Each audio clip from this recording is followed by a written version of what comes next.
I'll just get started then. So, hello.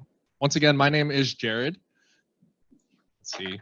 And once again, I am having trouble getting this slide forward. Oh, there we go. Hey. Okay, this is my talk. It's called The Business of Indie Games and Cult of the Lamb. So if you've been working in games for a long time, it might be kind of basic if you have tried to make a commercial game on your own, but maybe if you're a developer or an artist and you never really touch any of those things, then maybe it isn't that basic. But if you haven't tried to make a commercial game, then this is definitely a talk for you. So, my name is Jared J. Tan. I'm the community strategist at Devolver Digital. I was the lead community manager on Cult of the Lamb's launch last year. And my main job is doing social media marketing. But in general, because I'm also a chartered professional, a CPA accountant, I do try to be aware of the numbers and all the things across the business of indie games. So I'm starting what you'll see on Twitter discourse every month. What is indie when it comes to games? Yeah, there's no set definition. Obviously, the word indie is independent, and the word independent means separated from other things or other connections. But people in the wider view of things, they view indie as basically like small games, but for today I'm going to say it's games made by small teams, and I know 20 full-time people, that is not a very small team, but that's what we're going with today so we don't have to do the discourse that you'll see on Twitter next week. So the first question you got to ask yourself is, why are you making this game? So yeah, we have non-commercial, it's making it for fun, and you're not intending to make money, but really, is game development ever that fun? Yeah. Yeah, okay, that's nice. Well, I mean, everyone is here, so I hope you think it's fun. Yeah, and so but the more important thing is that you're not intending, at least not for the primary goal of making this game, is to make money. Versus a commercial game, that's where we're getting serious, and that is where one of the primary goals is to make money. Perhaps if you're trying to stake it out on your own, building your own game, or maybe building a game with some friends and you want to make a living out of that, then yes, you're probably gonna need money to live, unless you are a trust fund baby, then you can do whatever you want. But they haven't entered the game space that much yet, so we're lucky. We're here for now. But yes, it's if you're making a commercial game, that's where one of your primary goals is to make money, and in order to do that, there's a lot more to it than just making a game. So developers, or basically the technical people, which is probably most of you, definitely not me, you're used to doing the things that are actually making the game. But beyond making the game, there are many other things that are definitely a part of game dev, but they're things that you might not think of at first.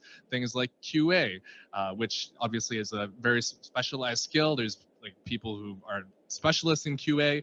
They can do a much better job than perhaps you or I, who we don't know as much. Localization, that's something that I know I definitely can't do. And it goes beyond just translating something, because with the game that you're making, you're trying to tell a story, and it's about how can you make that story relevant to a whole other culture and language. Porting, if anyone has made a PC game that is also trying to be on Nintendo Switch, you know that is extremely annoying. Yeah, that's truly a nightmare. And then publishing, that is actually getting your game into store pages. So that's on Steam, the Nintendo eShop, or the PlayStation Store, or on mobile, the App Store or the Play Store, going through certification, things like that, which once again, another nightmare. And lastly, marketing, that is where I know the most about, and that's where you're actually telling people about your game. How is a game gonna get seen? How is anyone gonna know about it so that they might even consider buying it? And then maybe all sorts of other things that I didn't even list that you need to do to get your game out into the world, that go beyond basic development. So there's so many other things, and all of this requires money, or a lot of time. And it definitely requires skill, because you're probably not skilled in all of these things. So how do you get that money? We've got 3 main buckets here. Number 1 is self-publishing. That's where you're doing it all yourself. I don't mean yourself like just one person, but if you want to do that too, you can. But it's within the studio or like the team that you're working with. That obviously requires that time, money, and skill. If you don't have that, then you're probably not going to do a very good job at those things from the last slide. But the benefit is that you get all the rewards of your labor. So you aren't going to share the revenue and the profit from this game with anyone else, which you would do if you have a publisher or you're getting venture capital. So a publisher is often very project-based, where it's not someone investing in a studio, it's investing in a specific project. So in this case, it's a game. That's where you do game pitches to publishers, and then the publishers decide whether this game is the right fit for them or they think it has potential for them to make money. The publisher, they may provide resources to complete the project. Obviously, different publishers have different specializations and how much they actually provide. At the end of it, they will take a cut of the revenue or the profit from the game that you have made. And lastly, we have venture capital. So that's where some other investor comes in and invests in the company. That means you're giving up control, which means that you're giving up equity, which means that you're giving up control of your company. And typically, venture capital is looking for games that can make lots of money. I'm talking like 8-figure US dollars at least, oftentimes. Yeah, and even though we have these 3 buckets, there's definitely things that go in between. Like, let's say you're self-publishing, like you're gonna handle putting things on Steam, then you can go to maybe a boutique marketing agency or PR agency to help with a specific task. Or there's now investors like Kowloon Knights that invest, but they invest more on a project basis rather than in like a whole company, and they might not be looking for that like 8-figure revenue game. So how do games make money? We have our premium games, and I think that's what most of the people here are interested in. That's where a customer pays to buy and play the game. Typically, that's going to be on PC and console, and very rarely on mobile nowadays. Then you have your live service games, where customers are paying microtransactions to add to their experience. Mobile is almost all of this now, but we also know that there are premium games that also have live service elements and microtransactions on top of the 90 or after tax 100 Canadian dollars that you pay for a AAA game nowadays. And then there's also ads. These are usually free games that include ads, and then the developer makes money by people watching these ads, primarily on mobile, formerly on web pages, and nowadays ad-based games are not very lucrative. So we're mainly thinking about the first 2. I'm primarily going to talk about the first one. So how can you even tell people about your game? So this is like the sauce of marketing. So we got big presentations. Anyone here have Jeff Keighley's phone number? No? Okay. I guess I'm the closest one who might have that. But if you want to get in like the Game Awards, or you want to pay like hundreds of thousands of dollars to have your commercial for your game and something like that, that's a big presentation. There's ads like web page ads or Google search ads. There's sponsorships and influencers. So that's where you're trying to latch on to someone who has a lot of followers of their own, and then get them to play your game or get them to talk about your game. You've got your press, obviously like the game outlets like IGN or other press outlets like traditional ones like The Guardian, or maybe CBC would talk about your game, I don't know. Then we have conventions where people meet in person, like PAX or at formerly E3, rest in peace. We have the existing platforms, so that's basically the store pages, your Steam, your Nintendo eShop, your Play Store, your App Store, and then finally social media, which is the area that I specialize in. So basically, these are all possible ways, and I'm sure there are more. Like probably the most important one is word of mouth. And yeah, so these are all possible ways that someone could encounter your game. And at Devolver, we are a publisher, if you didn't know. We've published a lot of what people would consider indie games like Inscription and Cult of the Lamb and Broforce and Hotline Miami and Gris, lots of games that are pretty notable in the space. And yeah, so our general strategy is a lot of times in marketing, people will be like, oh, like which of these is the most valuable? Which one can we attribute to, which one can convert to the most sales?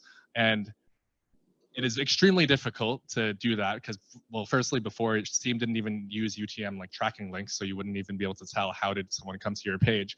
But even now, when that happens, for example, at one point I ran an influencer campaign where we paid a bunch of streamers a lot of money to play a game at its early access Steam launch. Yeah, so did that. We paid them. They played the game, and then we asked them to go to like put a link to the Steam page, and I gave each of them a unique UTM tracking link, which then on Steam I would be able to see like, okay, this person came from Lyric, this person came from 2D Kiri. Yeah, so that's something you can do on Steam now, but most people, if they're watching on Twitch, let's say if they're watching on mobile, they click the link, the browser that comes up. If they're not logged into Steam on that browser, then the tracking won't even work. Or if they just they're watching it, then they might search the game on Steam, or they might search it on Google, then open Steam, and then your tracking is broken. So all that to say, tracking is very difficult. So at Devolver, we don't really think too much about which of these is the most valuable. Instead, we believe in what is called the 7 touch points, which I forgot to put on the slide, but it's an old school marketing rule where it takes an average of 7 touch points or 7 encounters with a product before someone decides to make a purchasing decision about that product. So in this case, that's like every time they see your game on social media, or if someone tells them about it, or they see a streamer that they follow play it, or on YouTube, all of those things, each of those could be a touch point, and each of them, our goal is to get those things in front of people as much as possible, because each time they see that, it's one step closer to potentially buying a game. And here is the big takeaway. If you're going to remember one thing from what I'm talking about, this is it. And it's that games sell games, which sounds kind of self-explanatory. But the biggest factor to sell your game is your game. Oh, I didn't put the slide in. Oh man. Okay, well, this is where I should have put a slide about what I call outstanding games. And outstanding games, like literally, means games that stand out. How many ways does your game stand out from all the others in the world? We live in a world that's an attention-driven economy, where for someone to buy your game, you're competing with basically anything else that someone could do in their life. So that's all the possible TV shows, or hanging out with their friends, or listening to music, or watching a 42-hour documentary about psychonauts on YouTube. Yeah.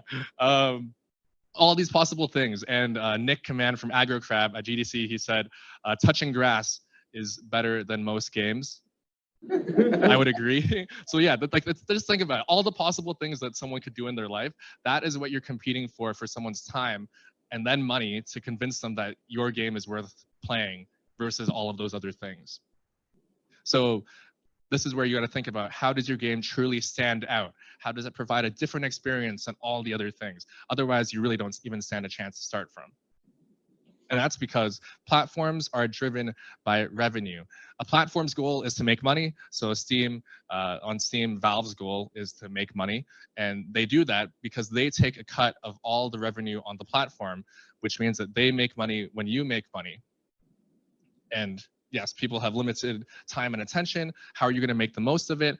And this comes to play on a platform, because let's say what Steam is showing you on the front page of Steam.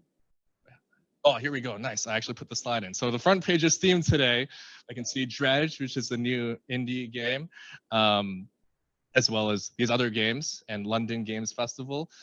This is like prime real estate here, right? So this is when someone opens Steam. The fact that they're opening Steam, you already know that they're your target market. That is someone who, 1, is a gamer, 2, is a PC, they're playing on PC, which you probably have your game on. 3, if they're even considering this and not just like opening Steam and immediately opening CSGO for the 10,000th time, then that means they're someone who's even willing to buy a new game. So yeah, that's exactly the most important part of the marketing funnel. and it has the biggest impact.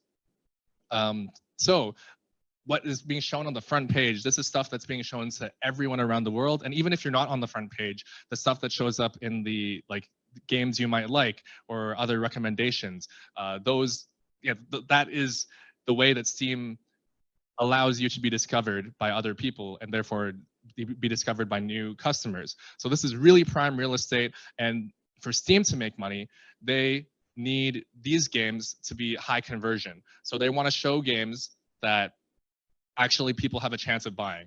So if there's, for example, someone makes a game, if I made a game, because I don't know how to make games, if I made one and I put it on Steam, no one would buy it. And even if it did show up on the front page, people would look at it and be like, wow, this thing sucks, so I'm not going to buy that. So obviously they're not going to show those. And instead they show things that people actually are buying, and that is driven mostly by revenue, and that's where games sell games. So if your game is selling, it will then sell more. It's a big exponential curve, and there's really no other way around that.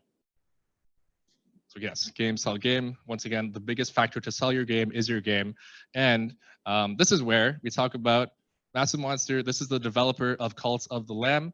It was originally these three guys, Julian, James, and Jay. And this is kind of the rest of the team that joined along the way.